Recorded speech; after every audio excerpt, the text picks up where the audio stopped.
on YouTube as well. So great day, everyone. Thank you all for joining us. Today's coffee and chat is to speak with panelists that represent the D9 organizations. I still remember the day that I decided that I wanted to be a member of Delta Sigma Theta sorority. Actually, one of my big sisters up here, she took the time to help me put all my paperwork and everything together. So I still remember that moment. And I wanted us as D9 members to be able to share with potential students, whomever, what exactly we do, because oftentimes there is a misconception about D9 organizations. So I wanted to start off with I'm just asking everyone to share. It's a lot of panelists today. I wanted, and each panelist will not have the same question, but I wanted us to take a minute to introduce ourselves. You're going to introduce yourselves, the organization that you're a part of, 1 minute or less. And you're also going to share what inspired you to become a member of the organization that you are a member of. 1 minute or less. I'm a teacher first. 1 minute or less. So we will start with who should we start with? Let's start with Miss Pruitt. Well, good afternoon, everyone. My name is Ashley, and I'm very excited to be here. And I think this is an awesome forum. So first, kudos to that. But I'm gonna adhere to the instructions and be brief. I am an attorney in Atlanta, Georgia. I am a member of the first and finest Alpha Kappa Alpha Sorority Incorporated. I went to Spelman College for undergrad, and that's where I crossed. And what inspired me to become a part of this wonderful organization is growing up, a lot of the ladies in my church, people that I looked up to, people that mentored me, were members of Alpha Kappa Alpha. And it was from looking at them and seeing the things that they were a part of. And I was like, I want to do that too. And so that always stuck to me. Those same women are still some of my mentors today and been one of the best decisions that I've made. So again, I'm happy to be here and be amongst all of my other fellow brothers and sisters, part of the Divine Nine. Thank you for having me. Thank you. Let's go with Mr. Thomas Warner, Thomas G. Warner Jr. Good morning, everyone. I am Thomas G. Warner Jr., currently Assistant Director of Bands at North Carolina A&T State University. I also serve as a music professor here at the university and currently working on a PhD in music education. So I'm, just to all of the PhD achievers, the process. But as you can see, I'm a member of Alpha Phi Alpha Fraternity Incorporated. I pledged at Morris Brown College. That's my where I went and got my undergraduate degree. IOTA chapter. So I am a product of the Atlanta University Center. I'm very proud to be from Atlanta, born and raised in Atlanta, Georgia. I would say my earliest influences as far as becoming a member of Alpha Phi Alpha go back to elementary school.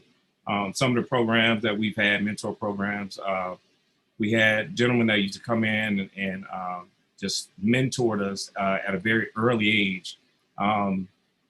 Back then, I didn't really think too much about it. Going into my junior and senior year in high school, I was a part of a program called the Maynard Jackson Youth Foundation. So if you don't know who Maynard Jackson is, he's the first African-American mayor of the city of Atlanta. And he has been influential to the city. And I found out that he was a member of Alpha Phi Alpha by attending these meetings and learning leadership from him, being directly connected to him. And it just from there connected me to a lot of other members of Alpha Phi Alpha that I had no clue were members. But he was my biggest influence, considering how he changed the city of Atlanta by me being a Black male in the city of Atlanta, and just some of the things that had to happen that would not necessarily happen for Black males.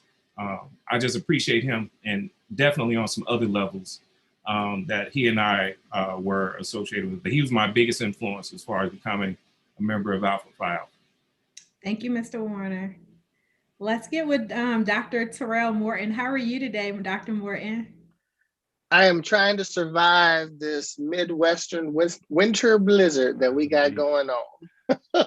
And as somebody from North Carolina, I keep looking outside my window like this ain't it. But hello, everybody. Dr. Terrell Morton. I'm an assistant professor of identity and justice in STEM education at the University of Missouri. I am a member of, if you cannot tell already, the greatest fraternity that there is in the Divine Nine.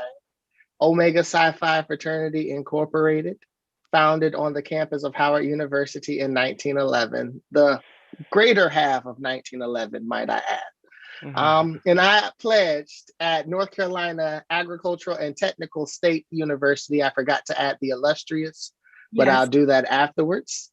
And what influenced my decision to join Omega, so I did have exposure to Omega growing up, where my best friend's father was a member of the fraternity, and then I got to meet his line brothers and such. But in doing more research about the MPHC as part of my senior project, I knew that I was always interested in giving back to the Black community. And so as I got to A&T and I was exposed to all of the fraternities in the D9, and I started to do my research on their history, Omega spoke to me because it was the first of the organization that was founded on a Black campus with a specific purpose of reaching out and engaging the common Black man and the common Black family. And so that aligned with my principles and my morals and my values and how I understood myself. And that then was what led me to wanting to pursue and then joining the organization. Thank you, Dr. Morton.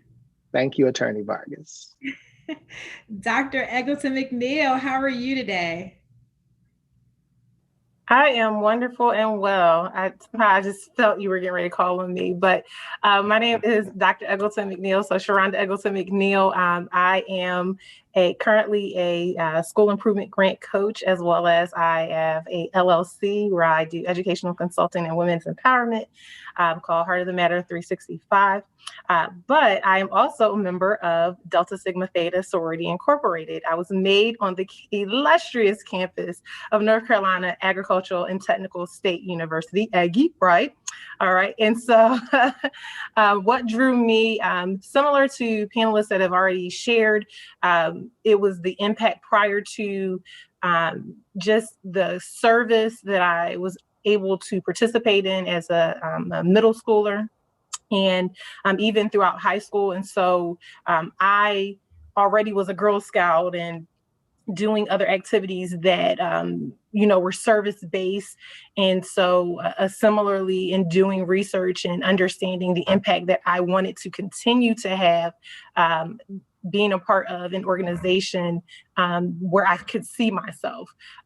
Delta, that was an organization that spoke to me, at a younger age. And so continuing onto the campus, that was what I decided to pursue. So thank you.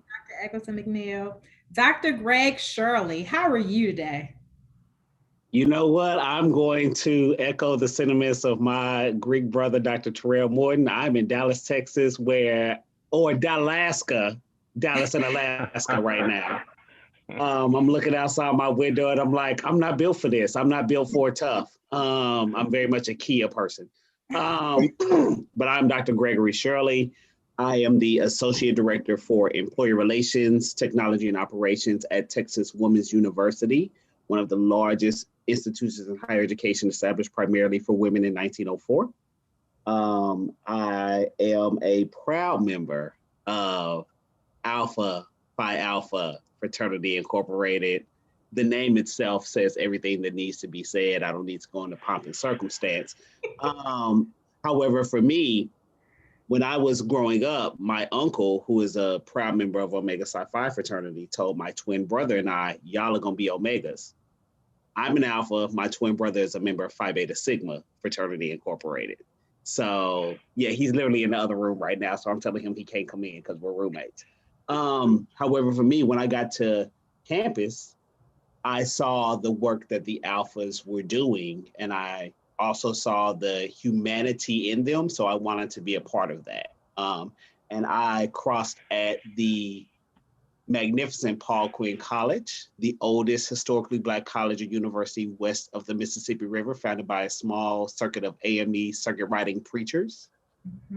So that's the only time you will see me in purple and gold is when I'm repping Paul Quinn College.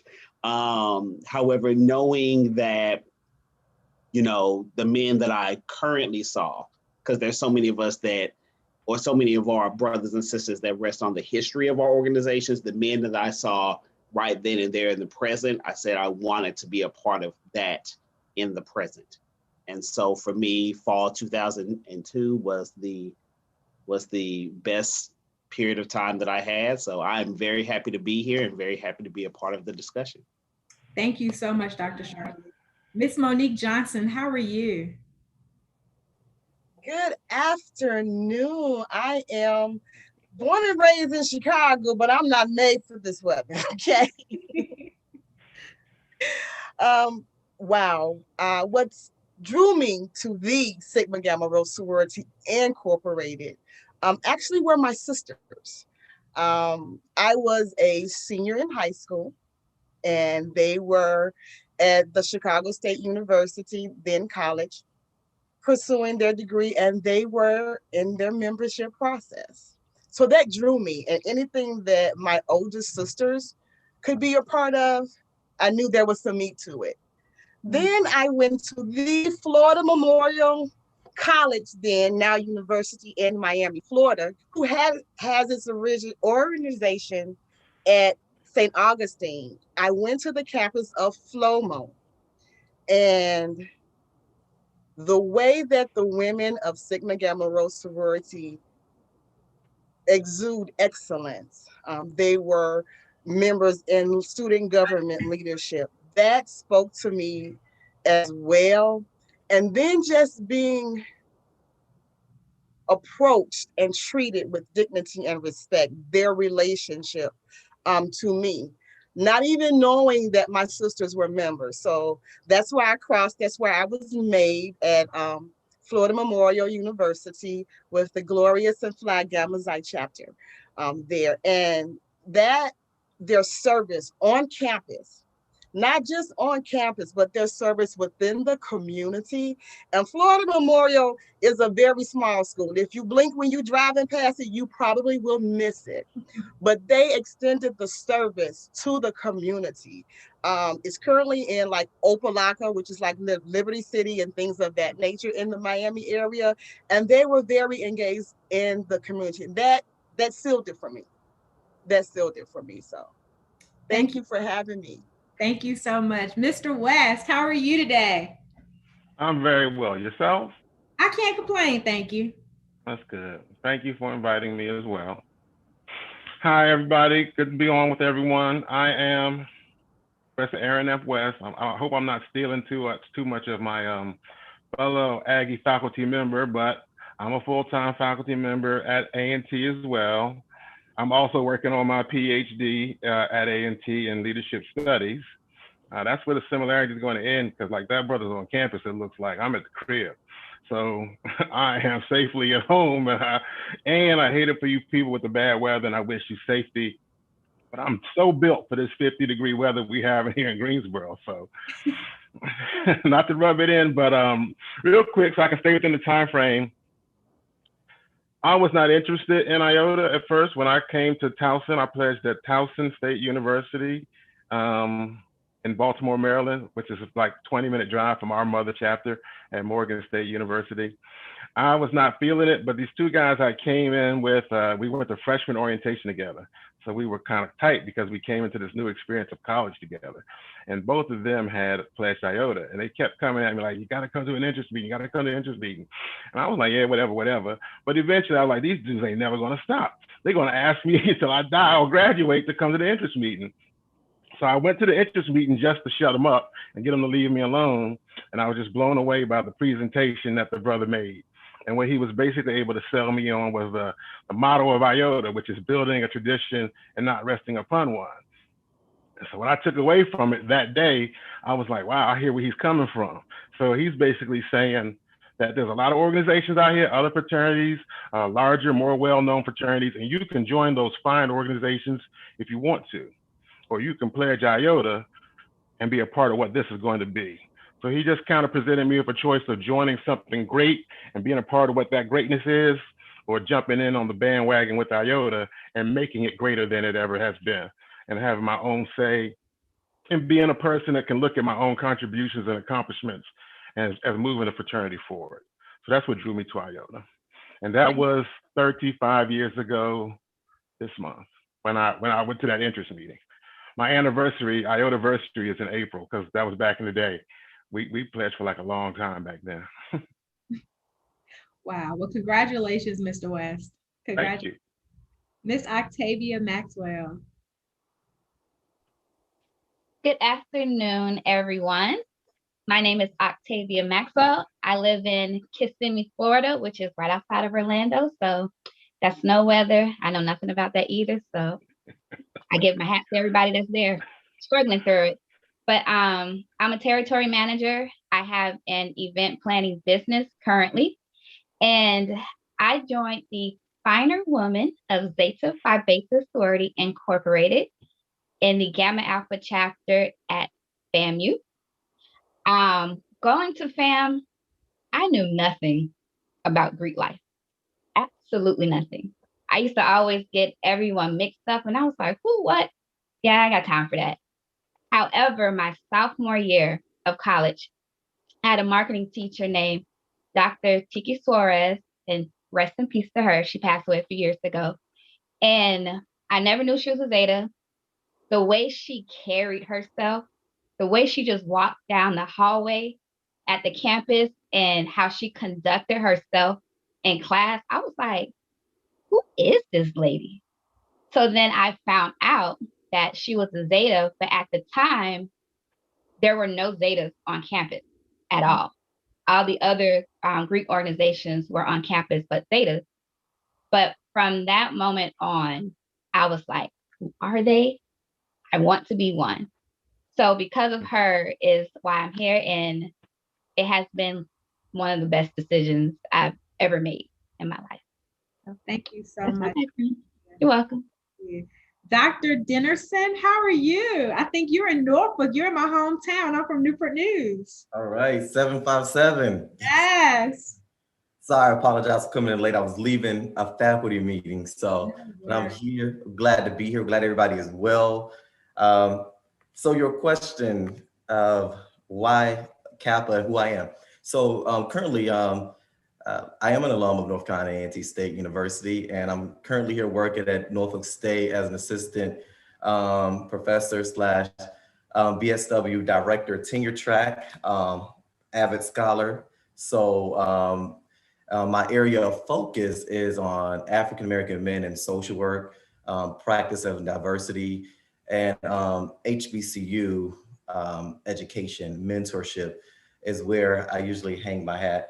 I have experience in mental health and counseling and school social work. Mindfulness is like my area. I have a unique story as well about my process to Greek life. Growing up in a small country town, one stoplight in North Carolina, we didn't know anything about nothing. I had no teachers all my teachers were older back then and didn't showcase Greek life. I didn't know anything about Greek life until my first college tour. I was a part of a program with 4-H and with my church, and they took us on a college tour, a Black college tour. It was my first time ever learning about HBCUs and growing up in an area where Black culture was not expressed to in prestigious eyes. It was I wasn't aware of my culture like that, being a first generation college student. So I had to learn quick. And I was just amazed with everything I saw on campus, but it was something about the crimson and cream that caught my eye. And the young men I saw on campus, they were the standard that everybody seemed like they were trying to be. And I was like, I have to do my research. And I did, and the history speaks for itself. So that was my journey there. So thank you. Thank you so much. Mr. Gerald Huggins, how are you? I'm well. How are you? I'm good, thanks. Good. All right. My name is Gerald Huggins. I crossed at Virginia Union University, Zeta chapter. I'm probably the youngest on this panel. About to tell my age real quick. Spring 14. Yes, I know. Wet behind the ears still. Yeah. But I am a member of Omega Psi Phi. And for me, it was really, I didn't really have a choice. My cousin Paul Parker crossed the Beta chapter at Lincoln. And I had a cousin Boo who crossed down at State down in South Carolina State. And I had another cousin Junior that crossed it. He was in the military. But the thing about it was they never told me about it. They never said, hey, I want you to do this, that, and the third. Every time I saw them do it, and I remember when it was a centennial in 2011, I saw my cousins just losing their minds. I was like, why is everybody so happy right now? I just so happened to be in DC. I was like, yo, what is going on? But I was like, yo, this is like the coolest thing I've ever seen in my life. So, okay, all right, I want to do it. He's like, you're not ready. You're not ready. So for me, that's a challenge. I'm like, okay, why should I go to school? Watch. And I was like, I kept telling him every year, I'm going to do it. He's like, you're not ready. You're not ready. Then after I went to my interest meeting, I was like, because I need a letter of recommendation. I know you said I wasn't ready, but I need that letter of recommendation real quick. He's like, all right. So I got my cousins to write me a letter of recommendation. And it's been, a lovely story ever since. They drew me into Omega. They're educators, so I'm an educator now as well. And, I've seen what impact I had as a Black male educator, and definitely one. And the kids, they just love. God, I hopped one time for them, and they haven't stopped barking yet. Bless their little hearts. I teach elementary. I love it. I love the kids. So I truly appreciate what Omega's done for me. I truly appreciate my bridge builders, my cousin Paul, my cousin Junior, and my cousin Boo. Thank you. Sarah. Thank you. Mr. Garrett Jackson, how are you? Good afternoon. Good afternoon. I just want to say I just love us. I love this moment to be able to just kind of celebrate the history and the love that's in the Divine Nine. My name is Garrett Jackson. In the Washington, D.C. area, I am a member of Phi Beta Sigma Fraternity Incorporated, pledged at the Miami Gamma chapter in Morgan State University in the fall of 2003, and I'm on my pathway to becoming a life member in a few short months. My background is a combination of both music and public policy. I have a background in vocal music from Morgan and a master's degree in public policy from George Washington University. And those two worlds have actually recently come together in a pretty unique way, as I just released my very first record as a solo artist called Letter to a Nation, and did a pretty dope interview with Fox 5 DC earlier this morning. So things are moving here in the Jackson household, and happy to share a little bit more of that with you. But I came to Phi Beta Sigma by way of my best friend's father, who was a Sigma and recently passed last year, but he was a major inspiration to me. And from that relationship, Sigma was really the only way for me. So excited to be in this conversation with you all. Thank you so much, Mr. Jackson, and congratulations. I have been listening to your song too. And last, we have Ms. Brene Scott. Would you share? How are you today? I am good. Hello, everyone. Thank you for having me.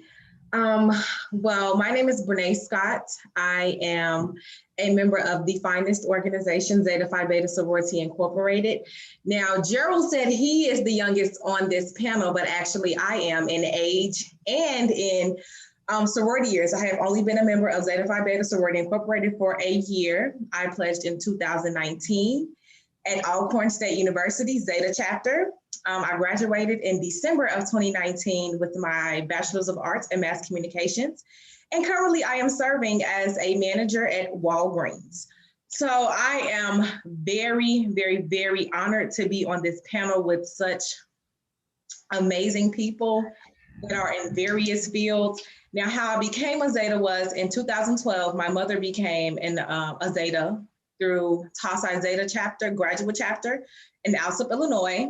And at that time, I became an Arcanet, where I met my frat brother, Brother Desmond Kemp, when we were working together on a a project. It was like a stop the violence type of project that he was the advisor for the Sigma Beta Club. And at that point, although I was an Arcanet, I still said, okay, let me just weigh all my options when I get to college. And on the campus of Alcorn State University, to be completely honest, the Zetas just ran the yard. We still run the yard to this day. We hold the award for the yard runners. So it was just their presence in academics and service and social life too, because let's be real, that's a part of being in an organization that just let me knew that although I was told my choice was to be a Zeta, that in my heart, I knew that's what I wanted to be. Thank so you. because of my mother, I am a Zeta. Thank you so much. Thank you everyone for sharing your stories. And I'm going to hand it over to Mr. Kemp, and he is going to ask a few of you all the first question. Good afternoon, everybody. I am excited to be here. I too am a member of Phi Beta Sigma, as it has been mentioned.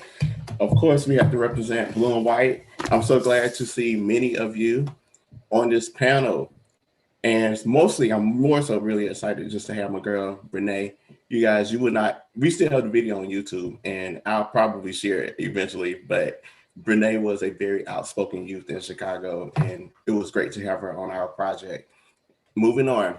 All right, so your first question, learning about D9. What do you believe the purpose of D9 organizations are? Many hold their own perceptions of D9, so please share what individuals should know about them. And the people that I want to respond to this would be one, Dr. Greg Shirley, Brother Garrett Jackson, and then give me Dr. Sharonda Edgerton-McNeil. Well, I think the main thing that individuals should know about D9 is that we are not a monolith. I feel like for so many individuals, they see us in mass and together. And while we all do share many of the same common goals and principles and thrusts, even within our own respective organizations, we are different individuals. And so for me, I've spent a lot of my time trying to dispel, to be honest with you, and I can only speak for Alpha Phi Alpha, the stereotypes. All of us aren't bookworms. All of us aren't nerds. All of us aren't, these things, and that can be good or bad. I'm not going to lie to you. For some people, they may say, well, who left the gate open? Because, depending on where you go in the country, you're going to see some alphas that are very different than the other alphas that you see. I remember going to Baltimore for the first time, seeing my frat brother. I'm like, this ain't how we act in Texas. However, in that just shows that there's a tapestry within all of our organizations to where we are very inclusive of those that come from different backgrounds and different perspectives.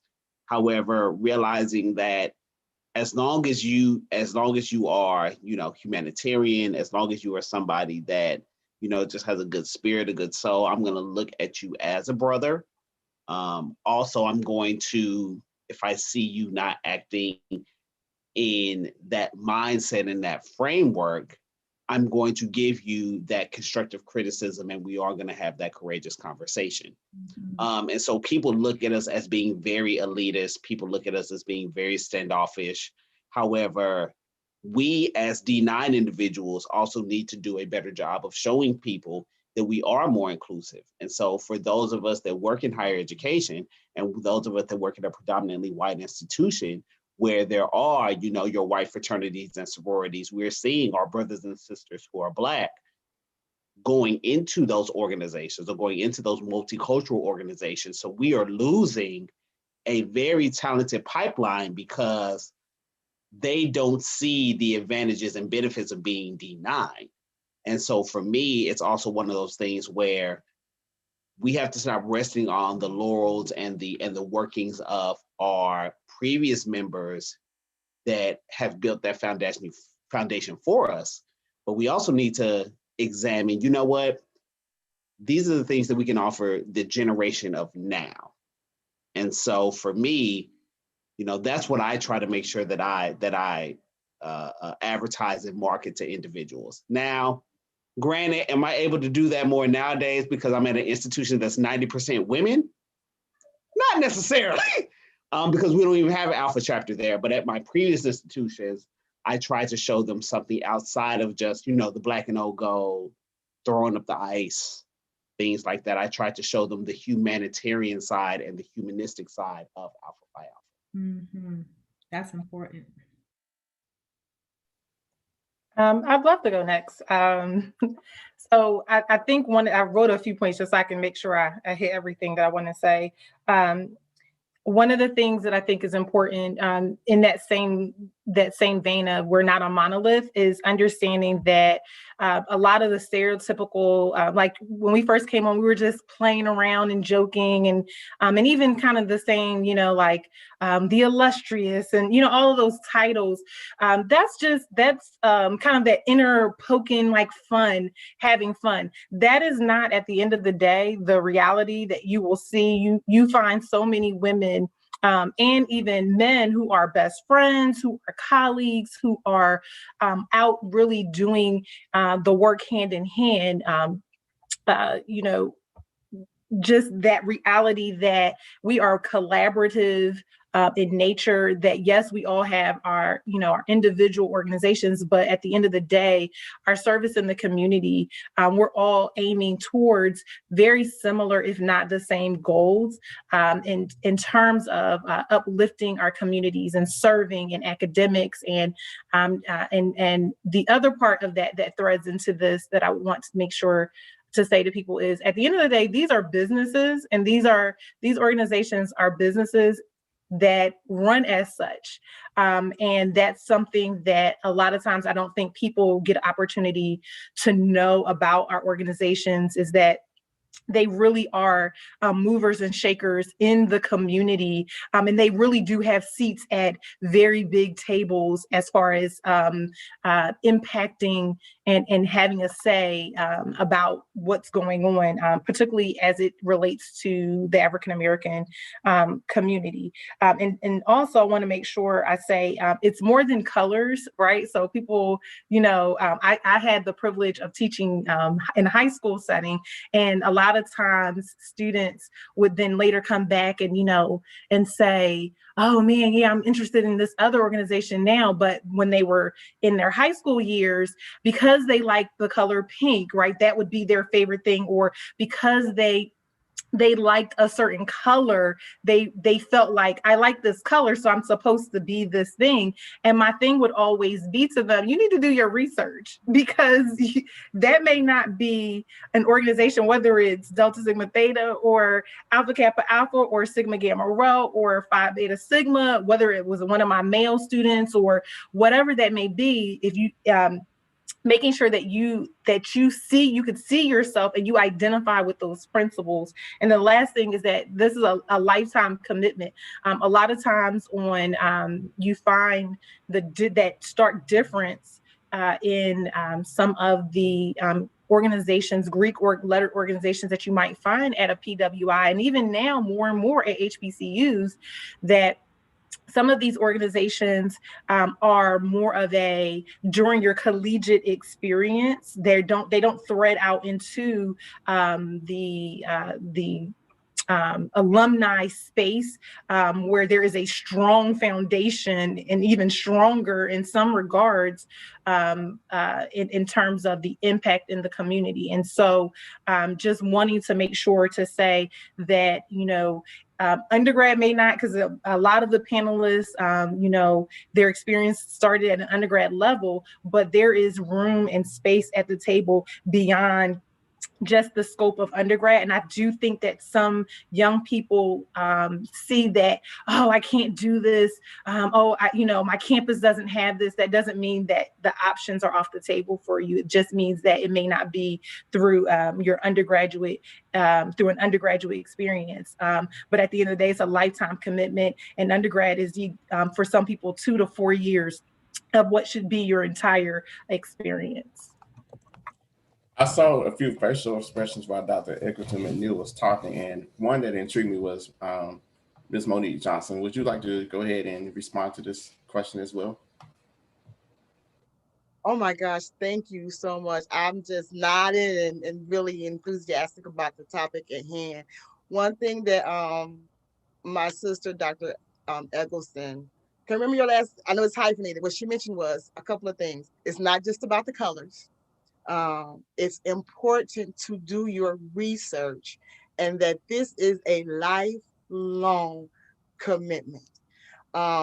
Definitely, I came in as an undergraduate at Florida Memorial University. It'll be 32 years in April. And I am currently working at the graduate level. I've been an advisor at Northwestern University for ADA chapter. I've worked as the community service chairperson for our chapter. And even at a regional and national level, I'm on national committees with our organization. And I am the regional Centennial Programs Chair for Central Region with Sigma Gamma Rho. And that means I help to facilitate the community service and the national programs initiative throughout our region to make sure that we're hitting our community service, and we're, even in the pandemic, we're still able to give back to the community. So just be mindful. This is such an, it's not just based on your campus. You may see the organizations on campus. And what I loved when we came in, or when I became a member, each organization, we had our own particular agenda. But when we came together collectively, we had such a major impact. And that makes a difference, because sometimes young people think that, oh, she's a Sigma Gamma Rho and she shouldn't be with the Delta, or she shouldn't be with the Zeta, or she shouldn't be with an AKA, or even for the fraternities. But my best friend, the person who knows all the secrets of the closet, is a member of Zeta Phi Beta sorority. Her mother was my soror. I'm close to members of Alpha Kappa Alpha and Delta Sigma Theta and Zeta Phi Beta and fraternities as well. So just understand that we have our specific special agendas. And even though these colors are beautiful and other colors are beautiful, it's beyond that. It's beyond stepping. It's beyond strolling. We're here to make each other better and to give back. So if I think that would be the major thing I want the young people to take away from this. Do your research. Make sure you can see who you are in that particular organization. And then remember, it's beyond your campus. There's definitely opportunity in the alumni or graduate level, and even for your prospective organizations on a regional and national level as well. That's important. And I'd even say, I mean, my twin brother is a Sigma. He's my best friend, you know, and people look at my twin brother and I, and they're like, well, and there'll be other D9 members who will criticize him because I'm an Alpha and they don't like Alphas, so they'll criticize me and they'll be like, well, how can your brother be, you know, a Sigma? How do you deal with that? And I check them because I'm like, you know what? First things first, the thing that I appreciate about D9 is I have friends across all spectrums. You know, some of my greatest friends and some of my dearest friendships. One of my best friends is an Omega. A lot of my best friends are blue and white. I've got a lot of friends that are Sigma Gamma Rhos. And so with that, that's a very closed-minded nature. And I think when Black people join our respective organizations and they see us more as cliques or gangs, but at the end of the day, these white people don't see us as anything different. They just see Black folks who just decide to be in different colors. And they'll call us every name but a child of God. We got to get past that. And so I appreciate that, you know, the sister in Sigma Gamma Rho saying that, because sometimes we are our own worst enemies. And I can remember when my brother's undergraduate chapter and my undergraduate chapter got into a fight at a probate because the Sigmas decided to probate on our Founders Day. And my brother and I were just looking like, okay, well, you ready to go home? Okay, well, let's go. I'm not gonna fight my brother, you know, and we need to find a way to get past that. Mm-hmm. Thank you for your responses. I want to move on to another question that ties heavily with this. And this is going to be directed toward Mr. Aaron West and as well as Dr. Dennerson and Dr. Terrell Morton. Learning now that many D9 members in politics and have held roles.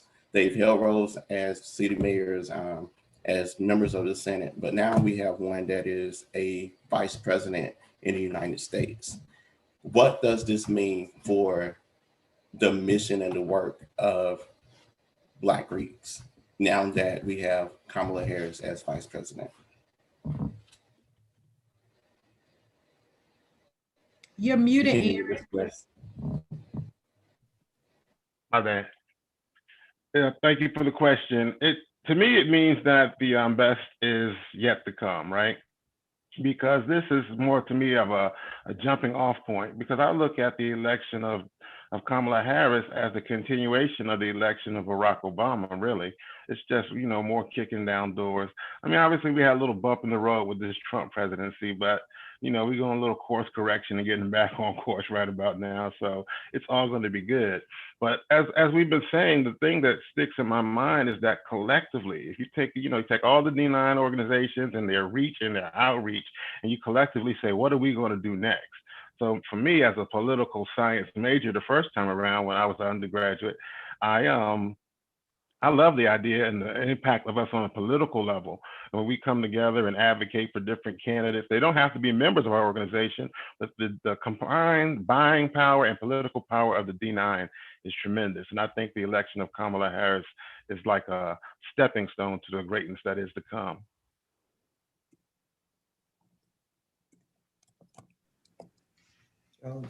I'll go first. I mean, thanks for that question. I think some points that ring out, some pointers to think about are platform, education, work, and accountability.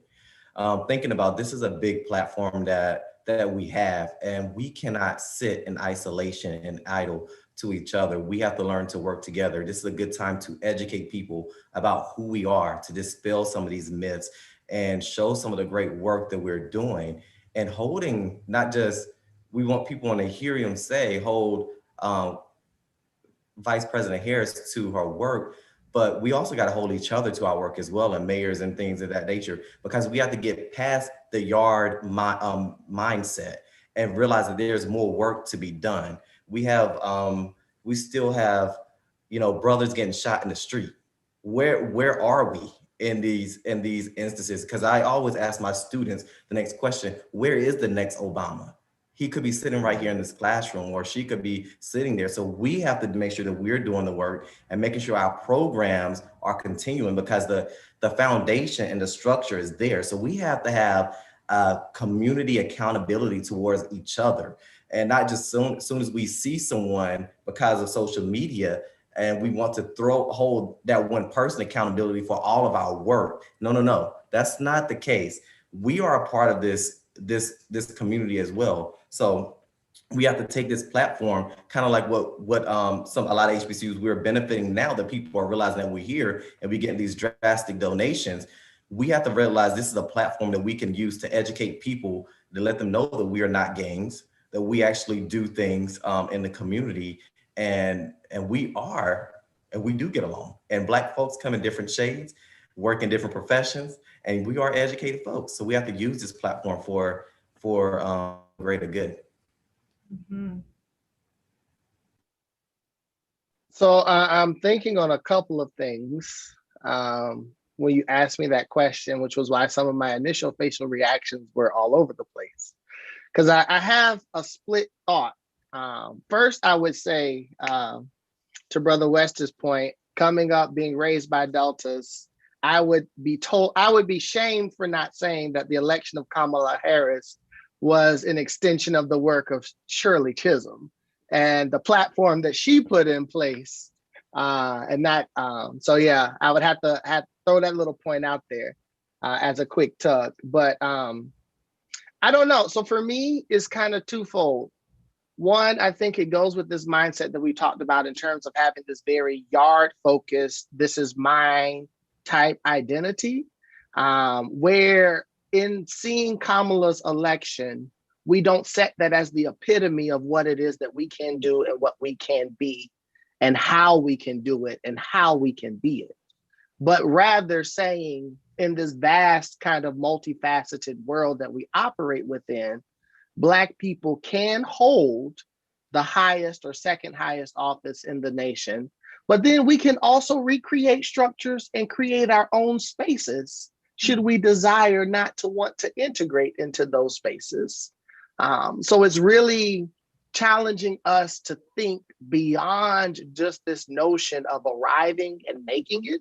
And I think we even see that once we get into our chapters and our organizations. Some people pledge or join, and then they do no work because they have made it. So I think we need to get beyond that mindset of arriving and making, celebrate her for her success. But then, as Dr. Dennerson also said, recognize that that is not the pinnacle and that there is so much more work that needs to be done. And now let's leverage that office, looking at her sorors and others, to then say, how this country has treated Black and Brown people need to be made better and different. And you're in a space connected to a vast network of people who can assist in this space to bring about those changes.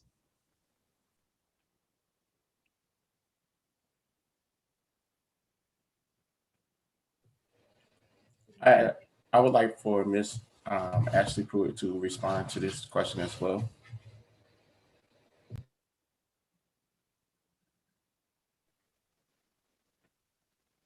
Okay, sorry, I think I was on mute. Yeah, I think this is a good question. I think all the points that have been brought up are on point. Just to kind of, I don't want to just regurgitate what's already been said, but give maybe another perspective. I think the election of Kamala Harris is bigger than Kamala Harris. I am a soror of Kamala Harris, a member of Alpha Kappa Alpha, and I think it represents the notion that, particularly this is about HBCUs and the Divine Nine. Kamala Harris went to an HBCU. She is a member of the Divine Nine, and it shows the power that we possess that maybe other people didn't recognize, but we always knew that we had. Mm-hmm. And I think I think this has already been said, but when you go out into this world outside of your respective college campus, I went to Spelman College, all-female college in Atlanta, Georgia. Some consider it the Black Mecca of the world right now. And I'm a lawyer. I work in a space that's not filled with people who look like me. They don't care anything about Spelman. They don't care anything about AKA, but I have to go in and represent who I am so that when they learn about Spelman, they learn about AKA, they're like, oh, okay, that's what those things represent. And I think that's kind of what Kamala represents on a bigger collective. Like they said, this yard mentality.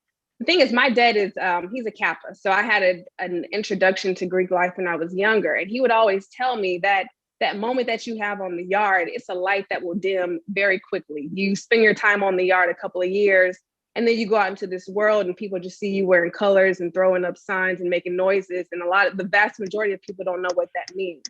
And he said, once you get out of college, your respective organization, it's about what you can do for that organization, not so much about what it can do for you as a member on a college campus. So I think what that represents, I think it's exposure for us all. Again, it's not the stopping point, but it's letting people know this is who we are. This is what products of the Divine Nine represent. This is what products of HBCUs represent. So I think it's a proud moment for us to say, this is who we've always been, but now the rest of the world is getting an opportunity to see it. Mm-hmm. I want us to take a moment, just take a pause for a moment. Thank you all so much for your responses. I want us to take a pause and I want us to listen to Mr. Garrett Jackson's song. And after his song is over, I want him to share his sentiments and we can actually respond to his song as well. The name of his song is Letter to a Nation.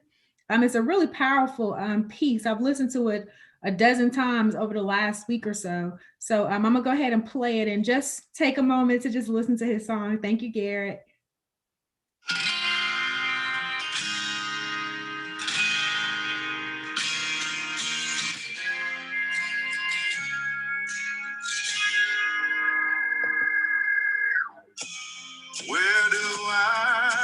begin? Will it ever end? How did we even get here? How long will we be here? When will we win? Our time seems like it's running thin. Confusion and delusion are sinking in. Our faith is being shaken. Might bend, but it ain't breaking. Would you listen to my letter to a nation? Dear America,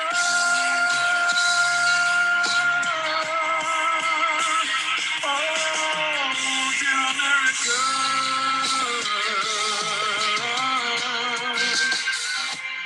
You say no, it can't be me.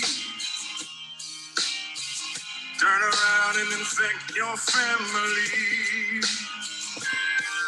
Our arrogance is delirious. We gotta take it serious. When we all believe one day we'll all be free. The Fed says handle, but it ain't. Let science lead the way when we came. Cases rise and rise and rise. We say everything's alright, but it ain't right when lives are costing lives. Dear America,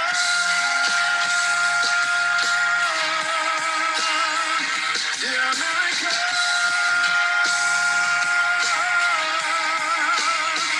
dear America,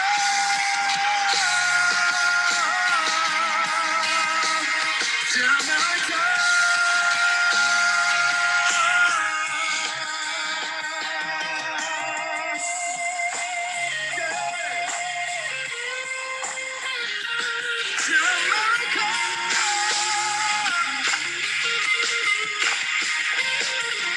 Economies are crashing left and right.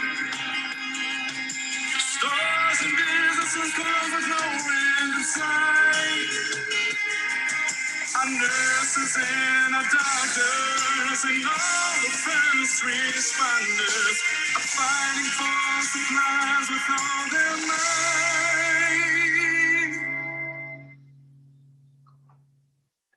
Jobs are gone and loved ones are dying. Whether from the virus or the color of our skin. Someone call me when the nightmare ends. Call me when we can go outside again.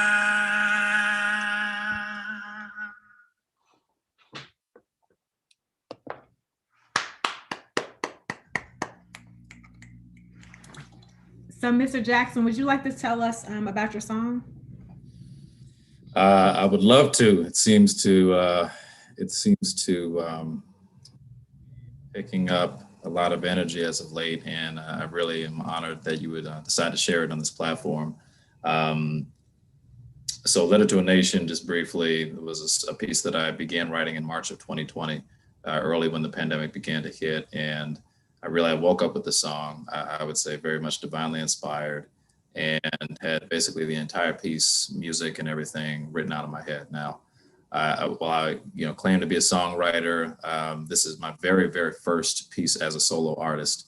And so I've written things in the past, but this is my sort of debut as an artist. And the sort of the strangeness by which this piece came to me, certainly given the topic and given the subject matter, I really felt compelled to share this in a unique way. So fast forward from March, December was actually when the piece was released. As you can imagine, between COVID and some other challenges that I'll say, but I did become a father in July. So a number of things were kind of transpiring while trying to put this piece together.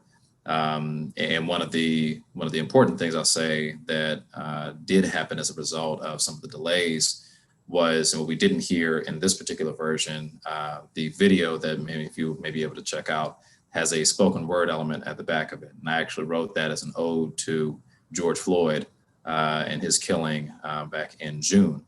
And so the piece really is sort of my way of saying, how do we as a people cope with the struggles of COVID, certainly the enormity in which we're seeing death in the Black community versus other communities, being, I think, like 2.8 times as much as our white counterparts. Obviously, with racial injustices happening and continuing to happen, how do we as a people really deal with that in not just the practical ways, right? Not just the letters to our state senator, to our congressperson, not just the protests, but how do we use our creative energy and influence in ways to stir things up and create a sense of unity and purpose so that we can get to this place of hope and healing. So while dealing with the grief and the struggle and the frustration of COVID, and certainly with our previous administration that dropped the ball on all of those pieces, now I think we can begin to get to a place of hope and healing and restoration in a place of unity. And this piece really kind of calls out where we need to do better and where society really needs to take a deeper look at the impacts to Black and Brown people and put that at the forefront of our agenda for where we go forward. And sort of as this is a part of the HBCU initiative here, a very unique piece of this, a colleague of mine, Dr. Rhonda Hilton, and I are developing a curriculum that will touch both K through 12 and post-secondary students with the intent of providing civic engagement, social justice, and racial equity curriculum across a broad variety of diversified disciplines to give the opportunity for folks to be able to use this tool, leverage this video in particular, to be able to think of what their letter to a nation may look like. I love it. I love the fact that you brought in the injustices. Can we expand this conversation a little bit more? And this is going to be directed toward Miss Octavia Maxwell, Brene Scott, and Mr. Thomas Warner. And based on his response on how do we use our creative energy to fight and to share our voices of what's going on in the community in the United States. And Gerald, if you want to add on to this, you can as well. So as it pertains to police brutality and the other injustices, how are your organizations or local chapters navigating this conversation? But as well, how are you navigating this conversation?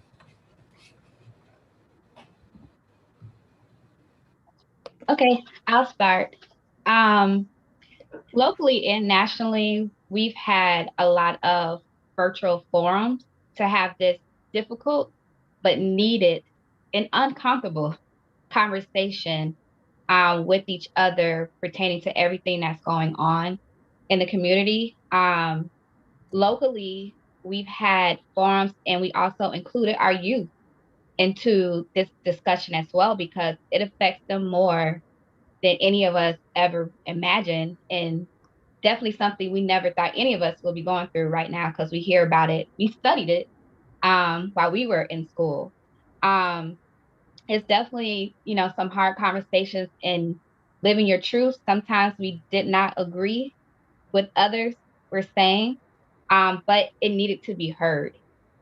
We locally have had a forum with local community members, the mayor. We had some people in the community that are really big, and we had some conversations regarding what do we need to do in Zeta and also just in general in our personal lives with our families, and what we can do to make this discussion a little bit easier and what we can do to make some changes.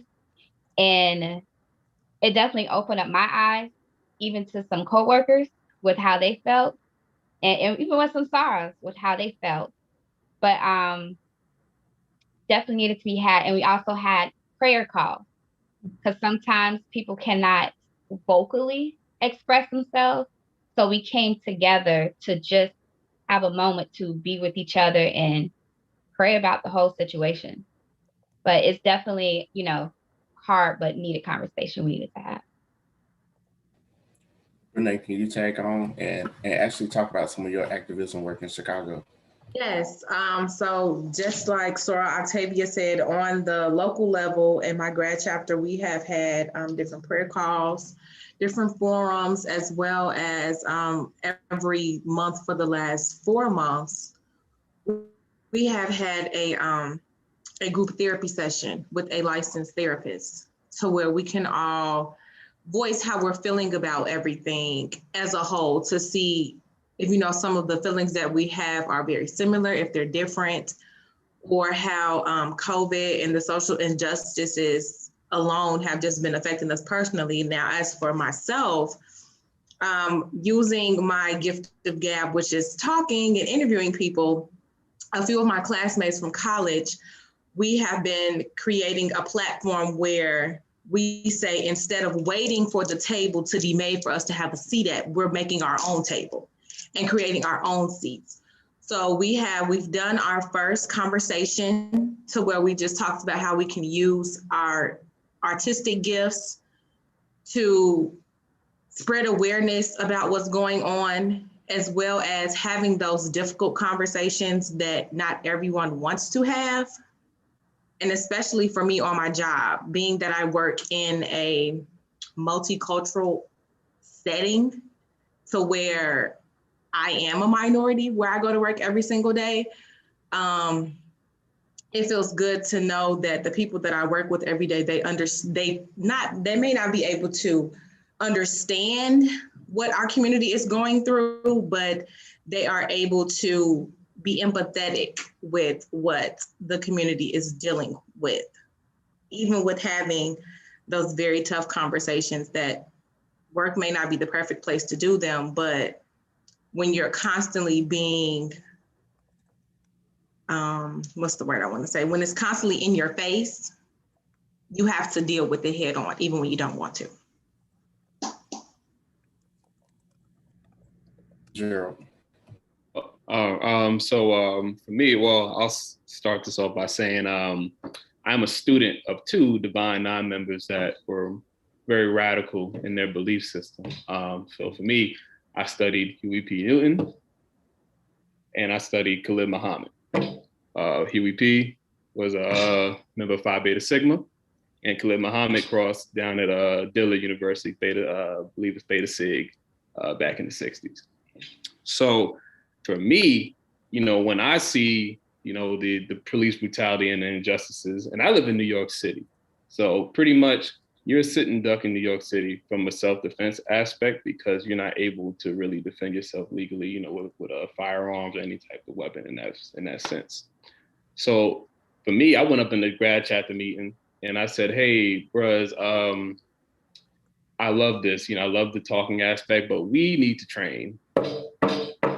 And I was like, well, I have a gym that people rented out to me, and I will be here at 8 p.m. tomorrow. And we're going to do some self-defense training. And I said, let every sister that you know to come too. And by week 2, we had about 30 people in the gym learning how to defend themselves. I'm an action guy. I'll talk if need be, but at the end of the day, what are we going to do? So, included in that, I started my own nonprofit, and my nonprofit works side by side with Omega whenever they feel free. I don't force Omega to come in and join my organization, but I say it's always open to you. If you want to do these self-defense workouts, if you want to feed the homeless, if you want to do anything. Like, we supplied 50 women with concealed carry permits this summer. That's just what we do. And, so that's how I felt was best for, on a local level for the D9, well, specifically Omega, to combat, the different injustices, just to be prepared. It's a sad thing to say that, hey, this is what we have to do to really survive in this country. But, in a sense, it is necessary. Yeah, policy is important. Fighting for policy change is very important, but it's also very important to be able to defend yourself. And that's what anybody that even knows a little bit about Huey Newton knew he was not scared to do that. And anybody who knows even a little bit about Khalid Muhammad knows he was also not afraid to do that. Shoot, I'm trying to think. It might be more. I'm missing them right now. But end of the day, I feel like, you know, from a, you know, on a local level, I think that the D9 could do that on a local level. Just, you know, just get people to be more involved and be more serious with how they, you know, walk about the day to day and how they defend themselves. So that's what I feel was best for me.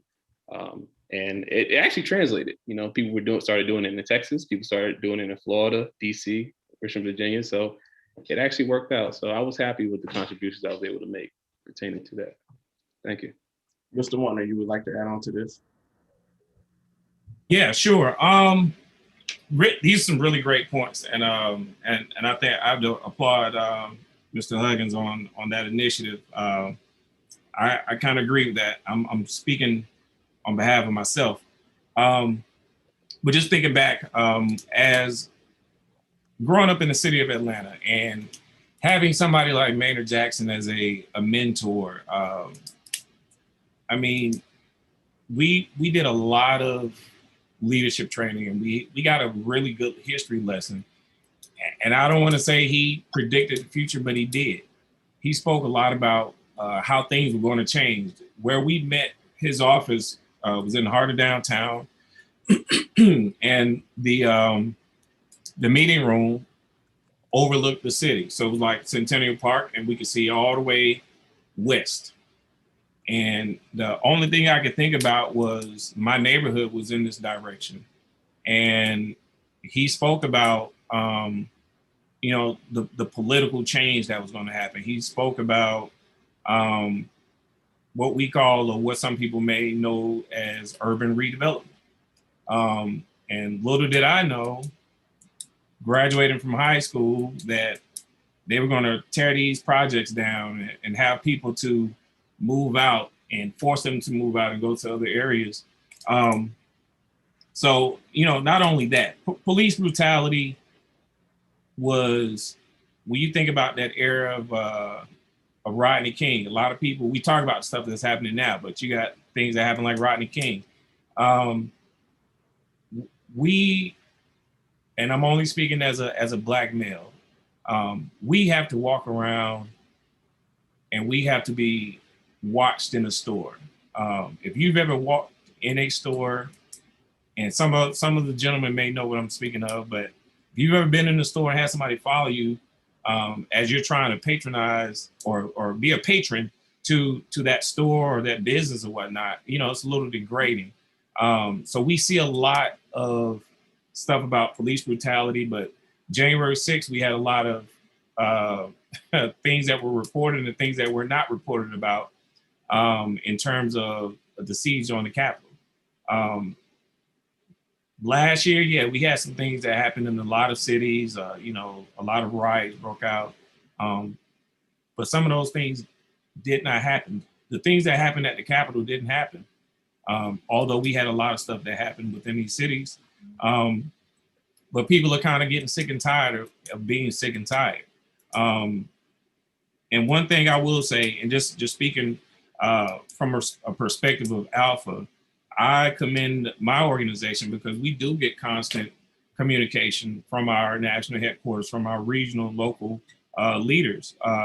You know, members are out there, especially in Atlanta. We will go to the Capitol. We will stand on the steps. We will go and push initiatives for voter engagement, education, mentorship. We're pushing all of these things.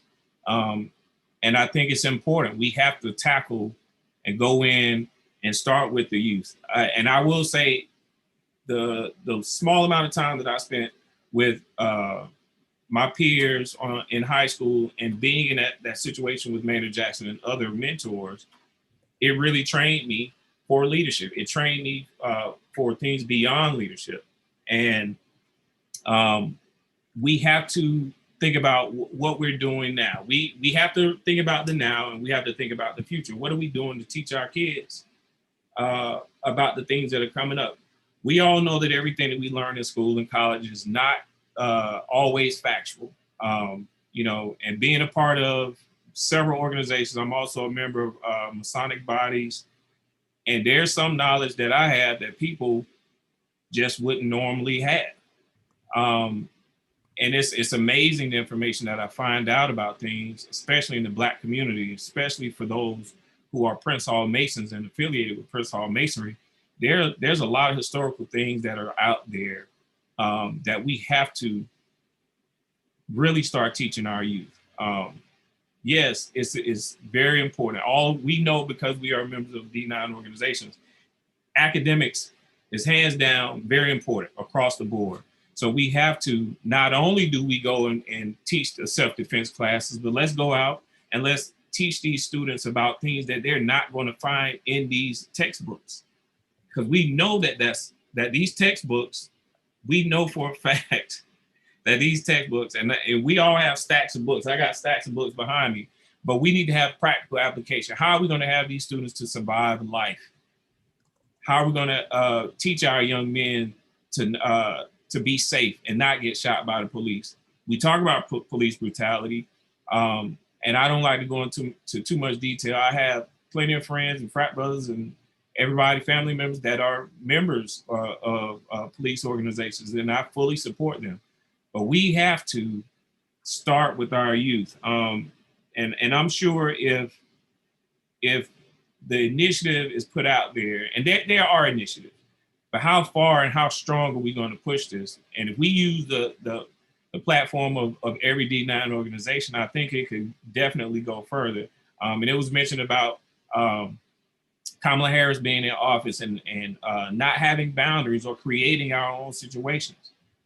Historically, I was looking at something on online or social media. Historically, the background of the United States of America is mostly slavery versus the entire history of the not organization, but the country. So yes, the country was built on the backs of slaves. So we have to change. This paradigm has to shift. We have to go in and we have to tell these youth, and we have to give them examples. Yeah, it's not about popping around and throwing up whatever sign and color, wearing the colors or whatever. These youth, they have to see what we're doing, and we have to give them the knowledge, to teach a man to fish, or he'll live forever, or he'll learn how to do it himself, or he or she. We have to go in and we have to be, so to speak, culturally responsive.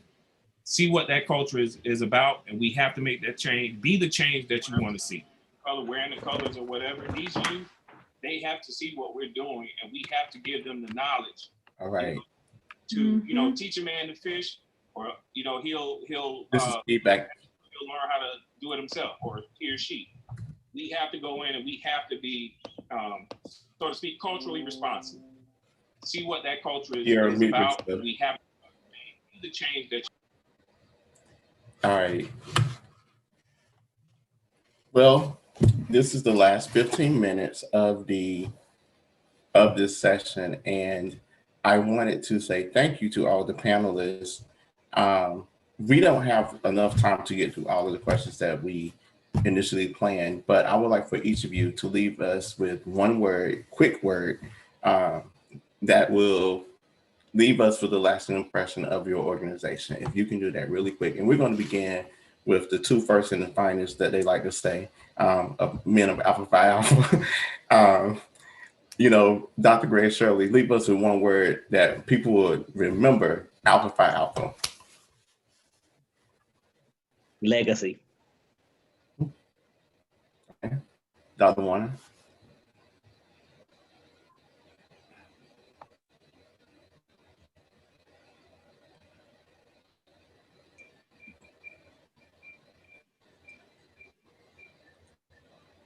Okay, Ms. Pruitt. Service. Okay, Dr. Dennison. Achievement. Say it again. I said achievement. All right. Dr. Morton.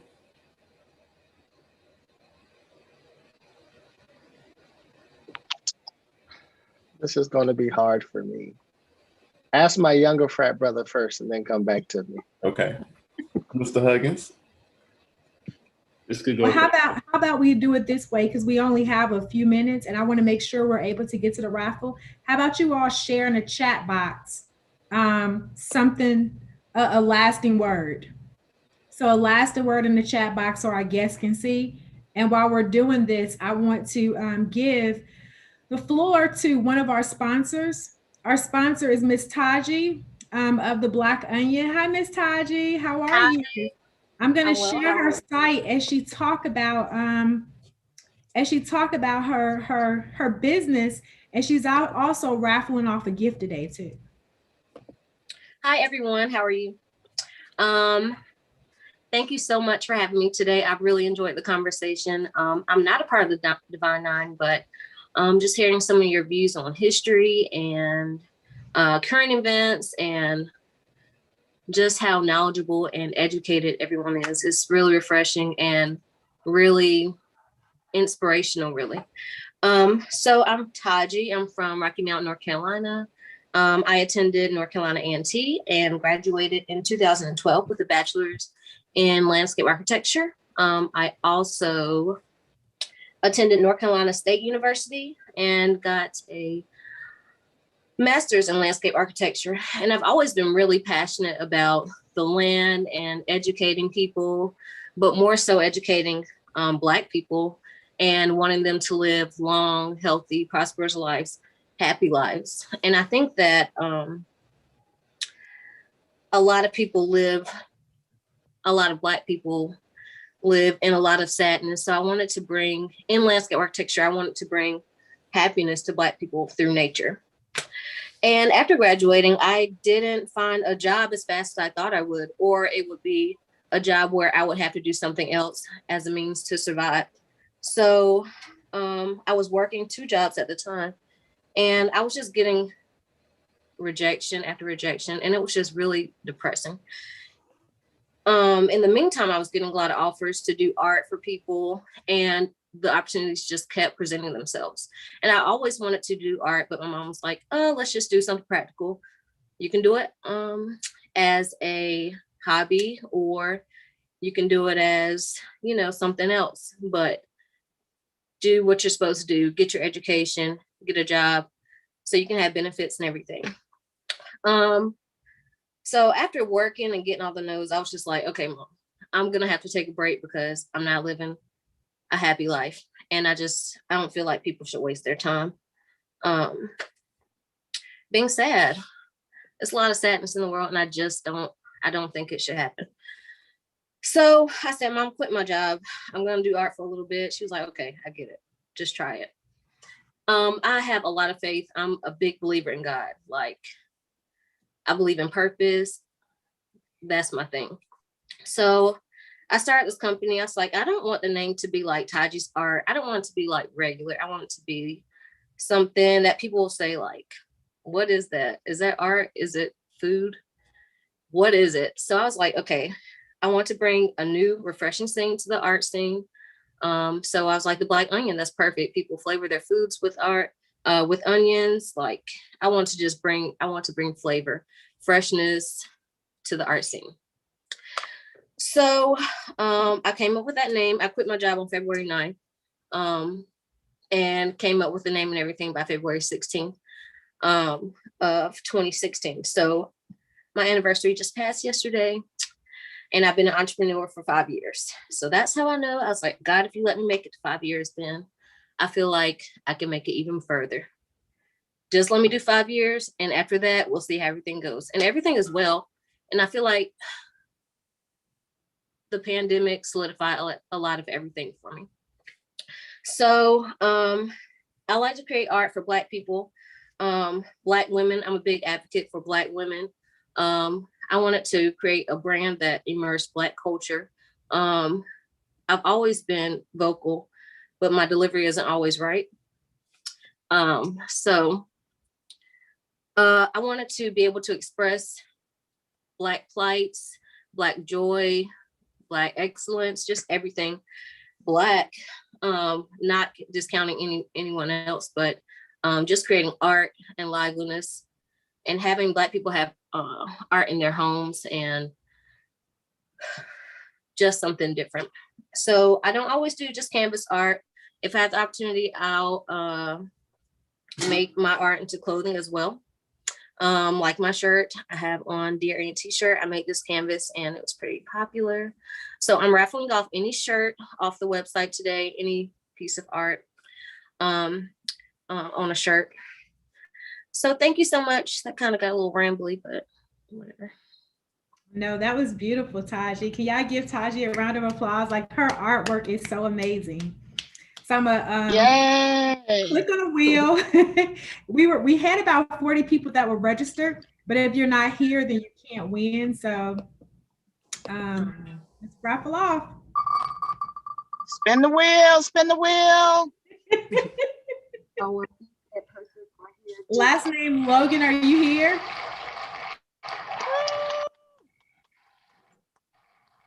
Okay.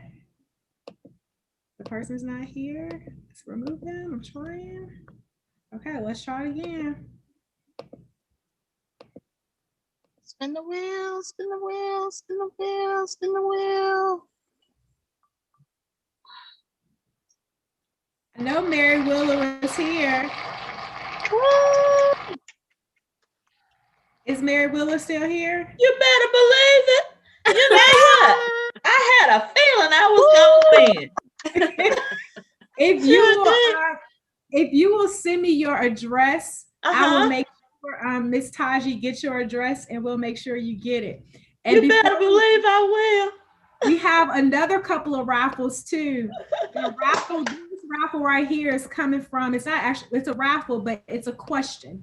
And our panelists can also participate, and Desmond is going to give us the question for this raffle. It has to, go ahead, Desmond, I'll let you give all the directions. All right, we are raffling off a Hillman College pen. It says Hillman College alumni. This is coming from Huey's son, and the owner is Brother Ron Brown from Phi Beta Sigma Fraternity Incorporated. The question for everybody, so the participants and the panelists, the first to get both answers correct will receive a pen. If we have two people that get it at the same time, we have 2 pens for you as well. All right. So the first and the second individuals to place the correct answer in the chat box. You cannot say it out loud. In the chat box. In the chat. You will receive the Hillman College pen. All right. Question is, what is the name of the fraternity and the sorority that Ron and Whitley was in a different world?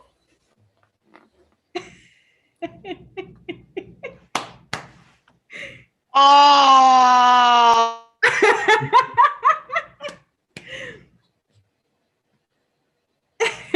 Somebody said they should have been Thetas. We need both answers. Both answers. We need both. I see Lisa, Aaron, y'all have part of it and y'all just gave it away. But what's the other one? Yes. No. Wait. No. Monique. Yes, Monique has it. Monique got it. It was Kappa Lambda Nu and Alpha Delta Rho. Thank you.